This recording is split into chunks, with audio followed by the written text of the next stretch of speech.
আসসালামু আলাইকুম প্রিয় সরকারি চাকরি প্রার্থী ভাই বোনেরা।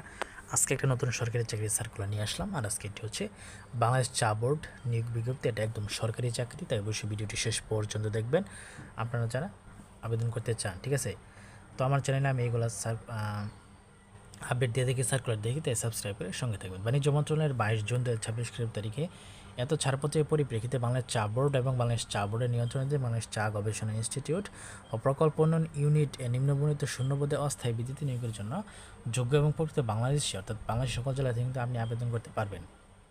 আরেকটা কথা হচ্ছে, সকল সরকারি চাকরি কিন্তু প্রথমে অস্থায়ী থেকে পরে স্থায়ী করা হয় 6 মাস বা 1 বছর পরে। এক নম্বর প্রধান শিক্ষক প্রাইমারি BTRI বাংলাদেশ চা বোর্ড শ্রীমঙ্গল মৌলভীবাজার। এটা হচ্ছে একজনকে নিবে B.Ed সহ দ্বিতীয় শ্রেণীর স্নাতক শিক্ষকতায় ও প্রাথমিক বিদ্যালয় পরিচালনায় অভিজ্ঞতা সম্পন্ন প্রার্থীদের অগ্রাধিকার দেওয়া হবে। ঠিক আছে। 2 নম্বর খামার ও গোদাম সহকারী BTRI বাংলাদেশ চা বোর্ড। এটা একজনকে নিবে কৃষি বিষয়ে ডিপ্লোমা, বৈজ্ঞানিক কৃষি যন্ত্রপাতি এবং রাসায়নিক দ্রব্যাদি ও সাধারণ গোদাম রক্ষণাবেক্ষণের অভিজ্ঞতা সম্পন্ন প্রার্থীদের অগ্রাধিকার দেওয়া হবে। 3 নম্বর পেশ ইমাম, একজনকে নিবে আলিম অথবা সমমানের পরীক্ষায় পাশ করা কোরআন হাফেজ ইমাম হিসেবে অভিজ্ঞতা সম্পন্ন প্রার্থীদের অগ্রাধিকার দেওয়া হয়।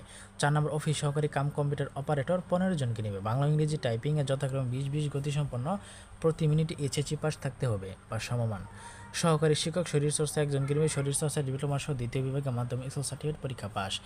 6 নম্বর জেনারেটর অপারেটর 2 জনকে নেবে বাড়ি ডিজেল ও পেট্রোল জেনারেটর ইঞ্জিন চালানোর বিগত 8ম শ্রেণী পাস। গাড়ি চালক 2 জনকে নেবে সরকার অনুমোদিত কোনো প্রতিষ্ঠান হতে ভারী ড্রাইভিং লাইসেন্স প্রাপ্ত কোনো সরকারি বা স্বায়ত্তশাসিত অথবা প্রতিষ্ঠিত বাণিজ্যিক প্রতিষ্ঠান ড্রাইভিং কাজের অভিজ্ঞতা থাকতে হবে। 8 নম্বর কুক, একজনকে নেবে অবশ্যই SSC পাস সংশ্লিষ্ট বিষয় সমমানের কারিগরি প্রশিক্ষণধারী। তারপর হচ্ছে 9 নম্বর দপ্তরি, একজনকে নেবে মাধ্যমিক সার্টিফিকেট।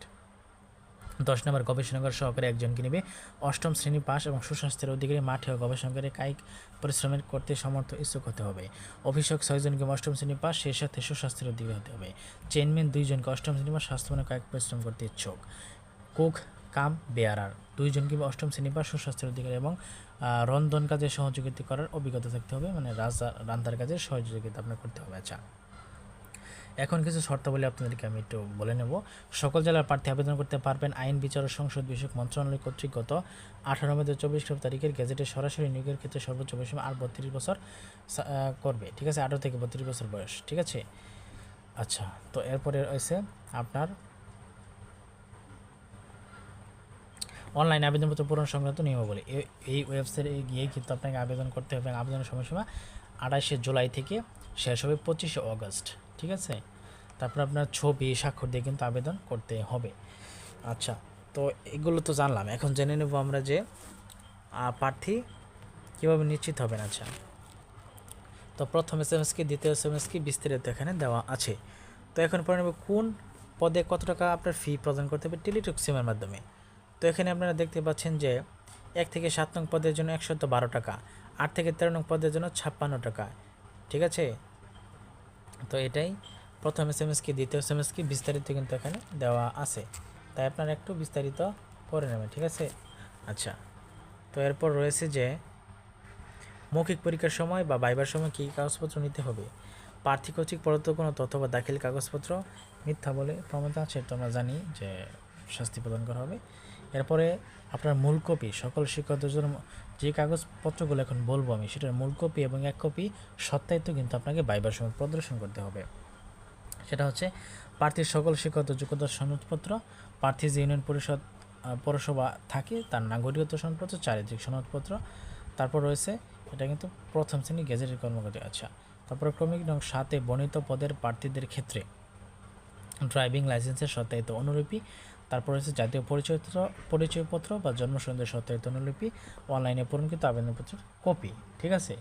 তো এগুলো কিন্তু আপনাকে ভাইবার সময় ফেস করতে হবে বা নিয়ে যেতে হবে।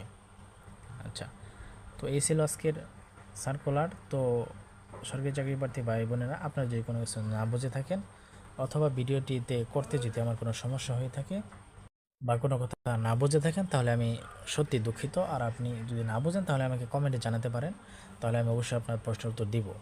ঠিক আছে। আর আমি কিন্তু আমার চ্যানেলে বিভিন্ন ধরনের সরকারি চাকরির সার্কুলার দিয়ে থাকি এবং তার আপডেটগুলো দিয়ে থাকি, তাই আমার চ্যানেলটা সাবস্ক্রাইব করলে আপনার ক্ষতি হবে না, বরং লাভই হবে। ঠিক আছে। তো আজকের ভিডিও পর্যন্তই। ধন্যবাদ সকলকে।